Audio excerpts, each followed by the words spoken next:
इस वीडियो के अंदर गाइस हम लोग बात करने वाले हैं 10 नंबर के बारे में। जी 10 नंबर का रजिस्ट्रेशन का प्रोसेस क्या होता है, 10 नंबर आखिर होता क्या है, किन लोगों को चाहिए होता है और कैसे यहाँ पे आप ऑनलाइन अप्लाई कर सकते हैं, ऑफलाइन कर सकते हैं। तो भाई ये सब कुछ जानने को मिलेगा आपको इस वीडियो के अंदर। वीडियो को यार शुरुआत करने से बताना चाहूँगा, अगर आप लोग एक प्रोफेशनल के थ्रू 10 नंबर की सर्विस लेना चाहते हैं, अप्लाई करना चाहते हैं तो link in the description box. तो चलिए गाइस शुरू करते हैं। पहले बात करते हैं कि 10 नंबर आखिर होता क्या है। तो देखिए 10 नंबर का फुल फॉर्म जो है tax deduction and collection account number होता है। ये एक जो है 10 डिजिट का नंबर होता है, जैसे आपका पैन कार्ड होता है सेम वैसा ही होता है। यहाँ पे ये रिक्वायरमेंट उनको होती है जिनको भी टीडीएस या फिर टीसीएस डिडक्ट करना होता है। अब कई सारे केसेस हो सकते हैं, अगर मैं एक एम्प्लॉयर की बात करूँ तो आपको अपने एम्प्लॉयज़ का टीडीएस जो है डिडक्ट करना होता है और उसके साथ में बहुत सारे जो है डिपेंड करता है केस टू केस। अब गाइस यहाँ पे ना पैन नंबर की तरह आपको 10 का ना कार्ड वगैरह नहीं मिलता है, आपको सिर्फ 10 का जो है लेटर मिलता है। इवन अप्लाई करने के बाद में भी स्पीड पोस्ट के थ्रू जो है आपके घर पे इसी टाइप का जो है लेटर आपको दिया जाता है। साथ में मेल आईडी के ऊपर भी जो है गवर्नमेंट की तरफ से आपको इस टाइप का 10 लेटर मिल जाता है, जिसके अंदर सिंपल सा आपका जो 10 नंबर होगा 10 डिजिट का वो यहाँ पे मेंशन होता है। बाकी ऐसा कोई कार्ड वगैरह यहाँ पे बन के नहीं आता है। अब गाइस बात करते हैं कि भाई क्या क्या डॉक्यूमेंट्स यहाँ पे लगने वाले हैं। तो अगर मैं जनरली बात करूँ तो भाई वैसे तो कोई भी डॉक्यूमेंट्स यहाँ पे नहीं चाहिए होते। इंडिविजुअल के केस में आप पैन कार्ड आपके पास में अगर है तो सबसे बेटर चीज़ है। पार्टनरशिप फर्म की बात करो तो यार वहां पे चाहिए होगा डीड की कॉपी हो गई, साथ में पार्टनरशिप फर्म का पैन कार्ड हो गया। अगर मैं एलएलपी प्राइवेट कंपनीज हो गई, ओपीसी हो गई, तो वहां पे भी भाई आपको कंपनी का पैन कार्ड वगैरह डॉक्यूमेंट्स वगैरह चाहिए होंगे। अगर इस बात करते हैं कि भाई अप्लाई कैसे करना है, तो देखिए यहाँ पे 3 तरीके जिसके थ्रू आप 10 नंबर बेसिकली अप्लाई कर सकते हैं। पहला तरीका सिंपल सा है, आप ऑनलाइन आपको अप्लाई करना है, एप्लीकेशन फिलअप करनी है, एप्लीकेशन का प्रिंट आउट निकालना है और साइन करके डॉक्यूमेंट्स के साथ आपको एनएसडीएल के पुणे ऑफिस भेजना पड़ेगा। सेकेंड जो मेथड है उसके लिए आपके पास एक डिजिटल सिग्नेचर होना चाहिए। अगर आपके पास में डीएससी है, वैसे आप हमारे थ्रू भी यहाँ पे ले सकते हैं DSC, link in the description box. तो डीएससी लेने के बाद में एप्लीकेशन आपको ऑनलाइन फिलअप करनी है, वहां पे कहीं पे भी आपको फिजिकल डॉक्यूमेंट्स वगैरह जो है कहीं पे भी सेंड नहीं करने, कंप्लीटली प्रोसीजर जो है ऑनलाइन होगा। और थर्ड मैटर है, आपको सिंपली जो है 49B करके एक फॉर्म आता है, उसका प्रिंट आउट निकालना है और अपने नियर बाई एनएसडीएल सेंटर के अंदर जमा कराना है। तो देखिए सबसे पहले मैं यहाँ पे आपको थर्ड मेथड बताना चाहूंगा। अगर आप ऑफलाइन अप्लाई करना चाहते हो और एनएसडीएल का सेंटर आपके नियर बाई लोकेशन के ऊपर है, तो इस टाइप का फॉर्म नंबर 49B करके आता है। तो इसके अंदर आपको डिटेल्स वगैरह फिलअप करनी पड़ती है। अब ये डिटेल्स कैसे फिलअप होगी ऑनलाइन के अंदर ही मैं दिखाऊंगा, क्योंकि ये फॉर्म बिल्कुल सेम है, यानी जो एप्लीकेशन फॉर्म है वो एकदम सेम है। तो गाइस अप्लाई करने के लिए आपको जो है एनएसडीएल की इस वेबसाइट के ऊपर आना पड़ेगा। ये डायरेक्टली लिंक मैं आपको डिस्क्रिप्शन बॉक्स के अंदर दे दूंगा। ये फॉर्म 49B की यहाँ पे लिंक है। अब यहाँ पे आप देखेंगे तो यहाँ पे आपको 2 मेथड मिलेंगे। एक मेथड के अंदर आपको ध्यान रखिएगा, पुणे का प्रोटॉन ई गवर्नेंस का ऑफिस है, यानी एनएसडीएल का ऑफिस है, वहां पे आपको एप्लीकेशन भेजनी पड़ेगी फिलअप करने के बाद में।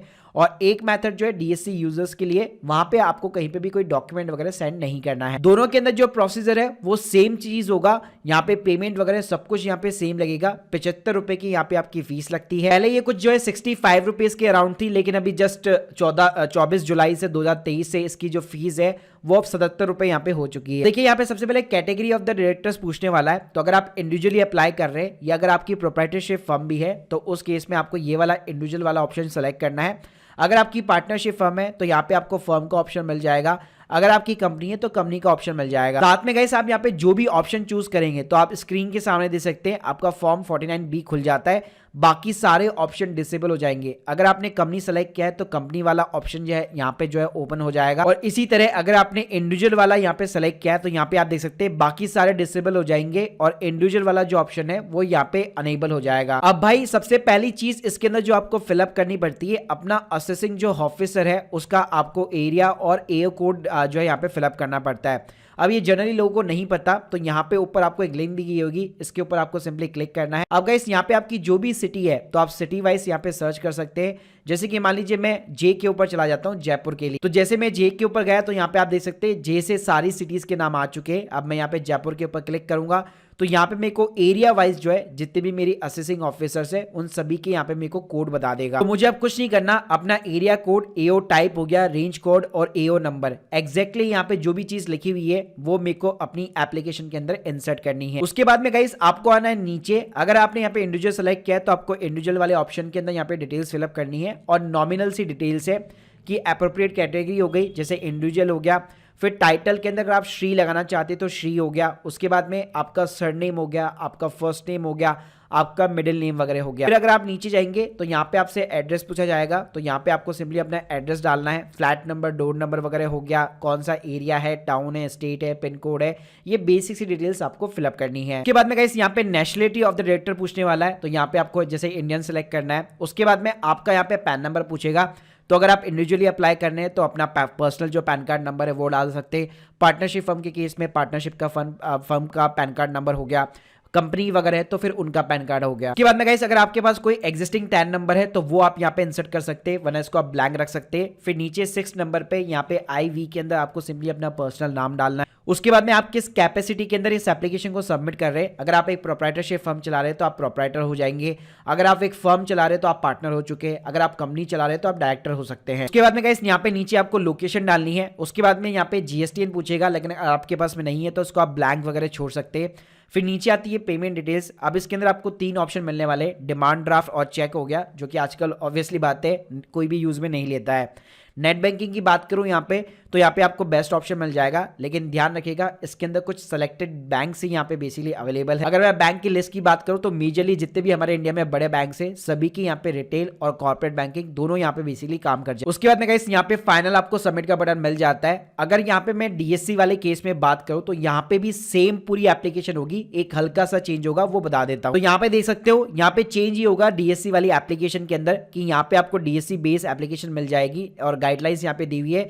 तो आपको इनका एक सॉफ्टवेयर जो यहाँ पे इंस्टॉल वगैरह करना पड़ता है, जिसके थ्रू आपको अपना DSC अटैच करना पड़ता है। तो यहाँ पे आप जो है साइन इन करेंगे इस एप्लीकेशन को DSC के थ्रू। तो गाइस जैसे यहाँ पे मैं सिंपली तरीके से सबमिट बटन के ऊपर क्लिक करता हूँ, गाइस अब आप यहाँ पे पेमेंट गेटवे के ऊपर सिंपली तरीके से रीडायरेक्ट हो जाते हैं, जहाँ पे आप अपना बैंक को सेलेक्ट करके आप अपना पेमेंट वगैरह कर सकते हो। जैसे यहाँ पे आप अपना पेमेंट कंप्लीट करते हो तो यहाँ पे 10 की एक्नॉलेजमेंट नंबर भी डाउनलोड हो जाती है। अब भाई इसके अंदर आपका एक्नॉलेजमेंट नंबर होता है, तो अगर आपने यहाँ पे फर्स्ट वाला मेथड चूज किया था तो उस केस में यहाँ पे आप बॉक्स देख सकते हैं। इस बॉक्स के अंदर आपको सिंपली तरीके से साइन करना पड़ेगा और NSDL का पुणे का ऑफिस भी जो है इस एक्नॉलेजमेंट रिसिप्ट के अंदर मेंशन होता है, तो वहां पे आपको स्पीड पोस्ट करना रहता है। और स्पीड पोस्ट भी कैसे करना है यहाँ पे प्रॉपर इन्होंने डिस्क्राइब किया हुआ है कि आपको एक एनवेलप लेना है, एनवेलप के ऊपर आपको एप्लीकेशन फॉर द 10 यहाँ पे सब्जेक्ट डालना है, आपका जो भी एक्नॉलेजमेंट नंबर है वो सिंपली तरीके से यहाँ पे इंसर्ट कीजिए और उसके बाद में यहाँ पे जो है आप प्रोटोन का ये जो एड्रेस है पुणे का, वहां पे आप इस स्पीड पोस्ट के थ्रू यहाँ पे इसको भेज सकते हैं। जैसे ही आप सारी चीजें करेंगे तो मेल के ऊपर भी आपसे 4 से 5 दिनों के अंदर आपको टैन लेटर वगैरह मिल जाता है, जिसके अंदर आपका टैन नंबर मेंशन होता है। और अगर आपने DSC के थ्रू भी अप्लाई किया है तो कहीं पे कोई डॉक्यूमेंट भेजने की जरूरत नहीं पड़ेगी और आपका सीधा टैन लेटर जो है जनरेट हो जाएगा मेल ID के ऊपर। So guys hope you like this video, please subscribe our channel. अगर आप लोग के कोई भी डाउट्स है कमेंट बॉक्स के अंदर जरूर बताइए और हमारी सर्विसेज लेना चाहते हैं तो उसके लिंक भी यहाँ पे डिस्क्रिप्शन बॉक्स में है। Thank you guys, thank you very much.